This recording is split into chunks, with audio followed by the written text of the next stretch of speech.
Tudo da Canção Nova em um só lugar. Canção Nova Play. Olá, que a paz esteja no seu coração. Sou eu, Padre Roger Araújo, com você no programa A Bíblia no Meu Dia a Dia.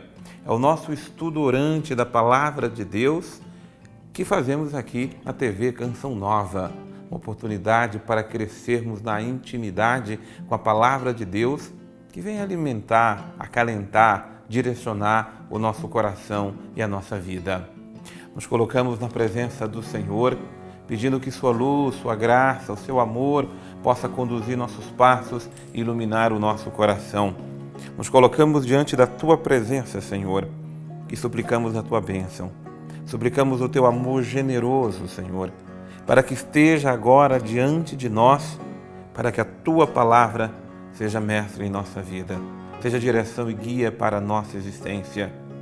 Nos colocamos em tua presença e suplicamos, dai-nos o teu Espírito, que nos dê o entendimento, a compreensão e a direção pela tua palavra. Senhor, eis-nos aqui, ensina-nos a fazer a tua vontade.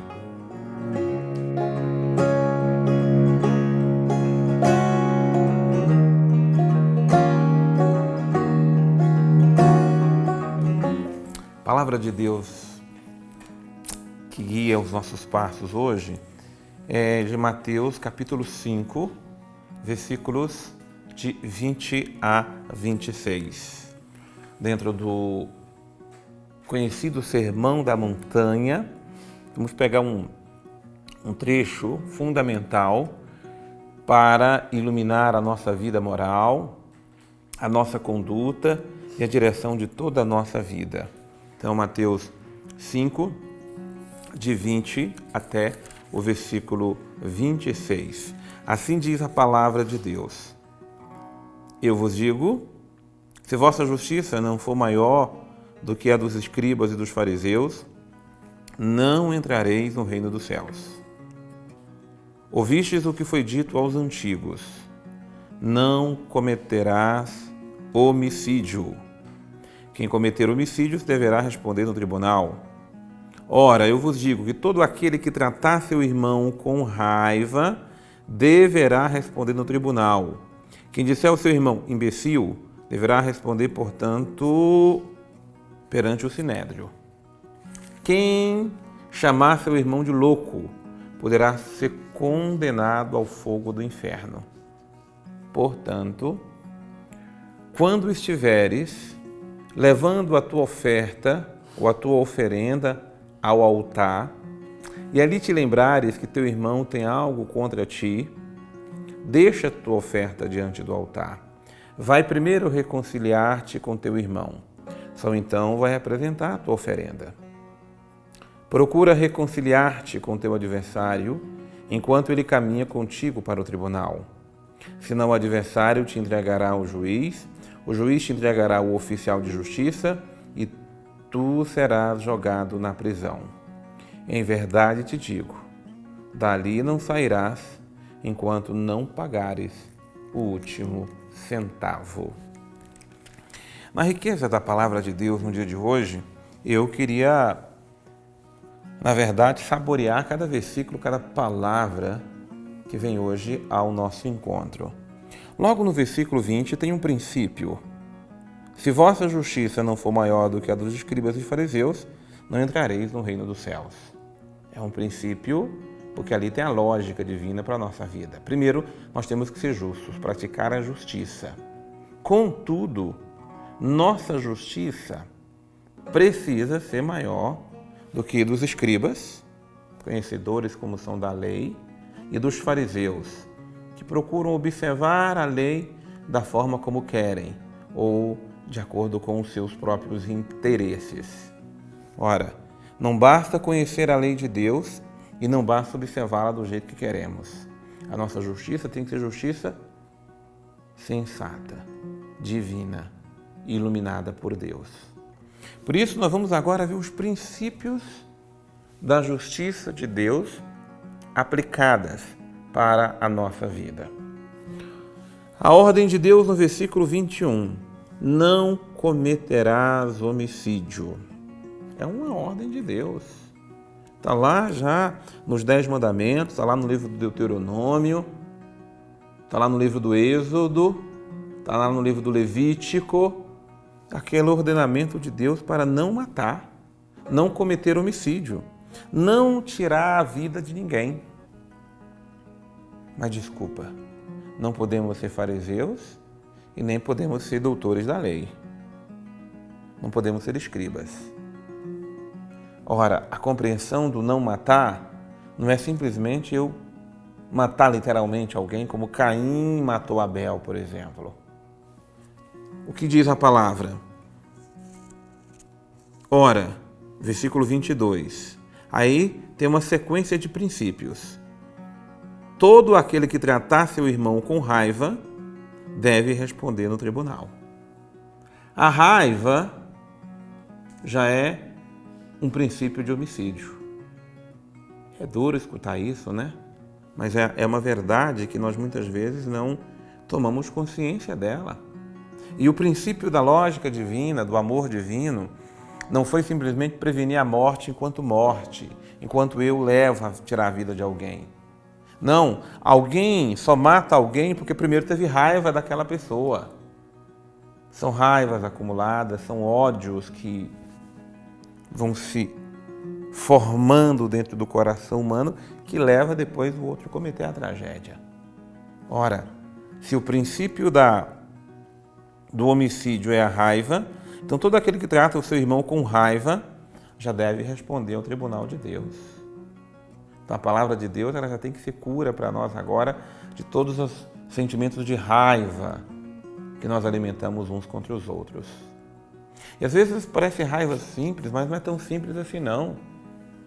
Tem irmão que começa a odiar o outro. Uma raiva aqui, uma raiva acolá, até que entra uma raiva grande. Irmãos deixam de se falar. Irmãos querem mal uns aos outros. Eu estou me referindo não somente aos irmãos de mesmo pai ou de mesma mãe, irmãos sanguíneos, consanguíneos, porque também é uma realidade dura. O primeiro relato bíblico para nós sobre esse assunto foi Caim matando Abel.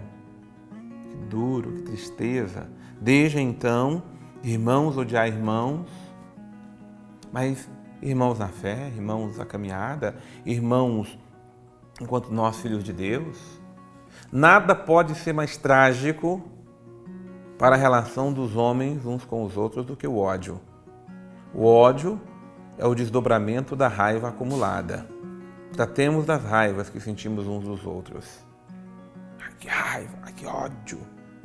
Aquilo vai alimentando, a gente acha que não é nada, daqui a pouco aquilo cresce, se torna um veneno mortal. Portanto, a palavra de Deus está dizendo, cuidemos da raiva. Quem disser ao seu irmão imbecil, já deve responder diante do sinédrio, do tribunal. Imbecil. Talvez no português a palavra imbecil possa até parecer doce. Você fala brincando, ô seu imbecil. Não. Chama outro de imbecil, de tolo, tudo aquilo que denigre a imagem do outro, diminui o outro, rebaixa o outro, tudo aquilo que representa negativizar a pessoa do outro, diminuir, matar a dignidade humana da pessoa, é digno do julgamento de Deus. E aí a gente tem que rever a vida, né? Porque a gente, às vezes, usa palavras muito pesadas. Mesmo que não seja totalmente carregada com o significado pleno que nós queremos dar para aquelas palavras. Mas é importante vigiar, porque para quem ofende, talvez não tenha o tamanho da dimensão para quem é ofendido com aquelas palavras. Chamar o outro de imbecil, tolo e outras palavras que nem merecem aqui a nossa menção, né? Mas cada um fazendo seu exame de consciência deve repensar como é que está no vocabulário nosso de cada dia, na forma, na maneira de tratar o nosso irmão. Quem chamar seu irmão de louco poderá ser condenado ao fogo do inferno. Louco é, de fato, diminuir a condição mental, psicológica daquela pessoa. Louco, insano, maluco e tantas outras expressões que quando usamos para diminuir a pessoa do outro. E aqui é, sobretudo, diminuir a sua situação e condição psicológica, né? No fundo, a palavra de Deus está dizendo ou nos chamando a atenção para aquilo que é o vocabulário humano nosso de cada dia nas relações mútuas. Já virou algo muito comum xingar, rebaixar, até nos desentendimentos familiares. O marido briga com a esposa e vice-versa e usa aquela palavra dura, pesada, maldita, viu? Maldita. Então, a maldição, aquela palavra lá que sai, aquele palavreado todo que sai da boca, hein? Porque a palavra de Deus está nos dizendo que a boca fala do que o coração está cheio. Imagina se eu estou chamando o irmão, a irmã, os outros com certas palavras, demonstram o que nós guardamos dentro do coração. Agora o versículo 23, meu irmão, o princípio diz o seguinte, que aliás é uma ordem. Quando estiveres levando tua oferta ao altar, te lembras que teu irmão tem algo contra ti? Te lembras? Você deve ter memória. Você deve saber das pessoas que você precisa reconciliar. Deixa tua oferenda diante do altar. Olha a ordem de Deus. Deixa. Versículo 24. Esquece ou deixa de lado um pouco a oferenda e vai primeiro reconciliar-te com teu irmão. Eu até quero grifar bem aqui essa ordem. Vai primeiro reconciliar-te com teu irmão. Nós temos muita necessidade de viver reconciliação. Conciliar os corações. Corações que se machucaram, se desentenderam, tiveram uma compreensão errada das situações. E a gente vai simplesmente renegando, vai levando para frente, vai deixando para lá. E que angu que vira a vida nossa. Quando a reconciliação, ela não faz parte dos nossos princípios de vida. A gente acha que ama o outro, que vivemos no amor. Amor, falamos de amor, amar-vos uns aos outros. Mas não existe amor sem reconciliar. Reconciliar quer dizer conciliar o coração para que ele tenha verdadeiramente paz. Quando eu não estou bem com o outro, eu não posso estar bem com Deus. Posso ter a melhor oferta para dar para Deus, ofertar meu canto, ofertar meu dinheiro, ofertar meus bens, ofertar minha vida para morrer por Ele.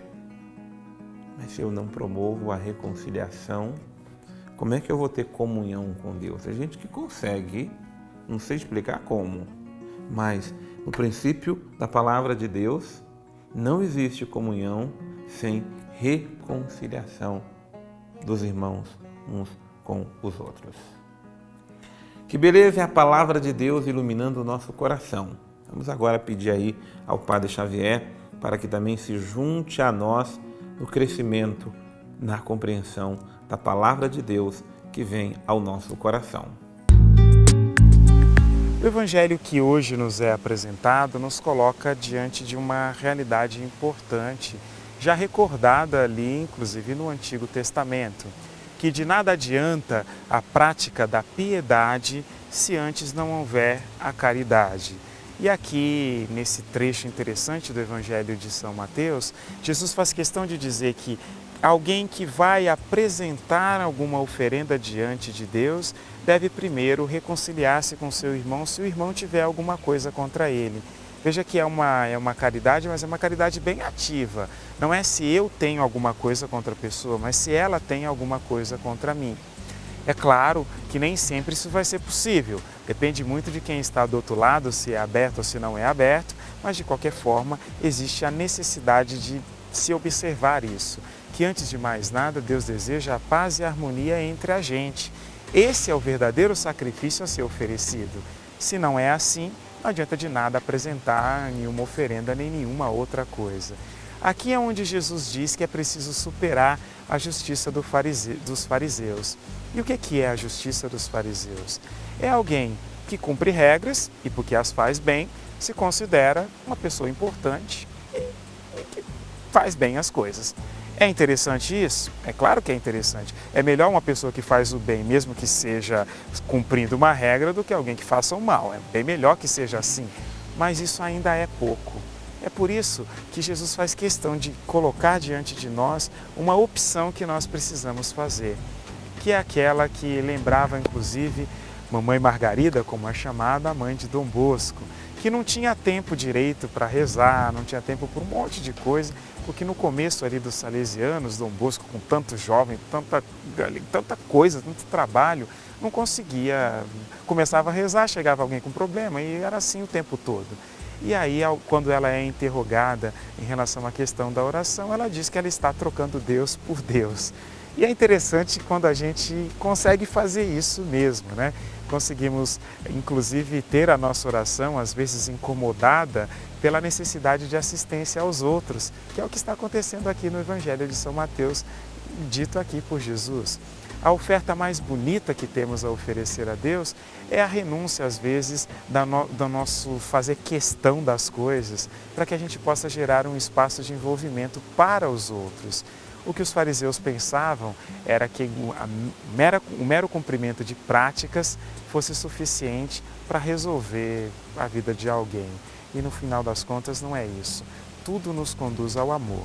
E se não aprendemos a amar, perdemos o nosso tempo.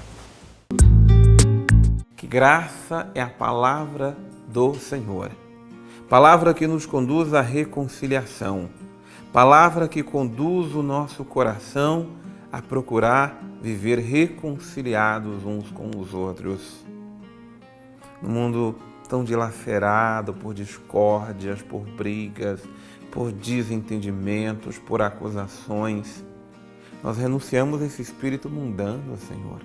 Nós renunciamos a esse espírito maligno, Senhor, onde nos colocamos uns contra os outros e negligenciamos a nossa consciência, quando a Tua palavra, na verdade, nos coloca diante da reconciliação como condição fundamental de viver a comunhão contigo. Não iremos morar no céu, não teremos entrada no reino dos céus, se não nos reconciliarmos uns com os outros.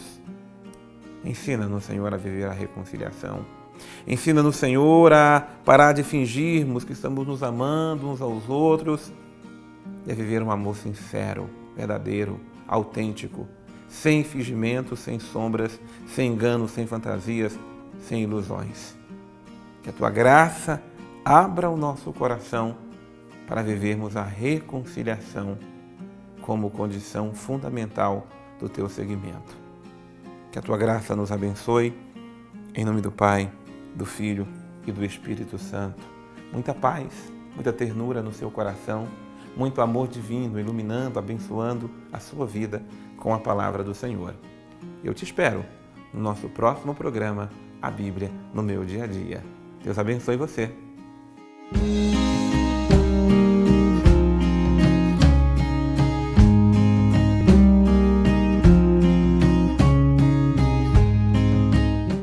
Tudo da Canção Nova em um só lugar. Canção Nova Play.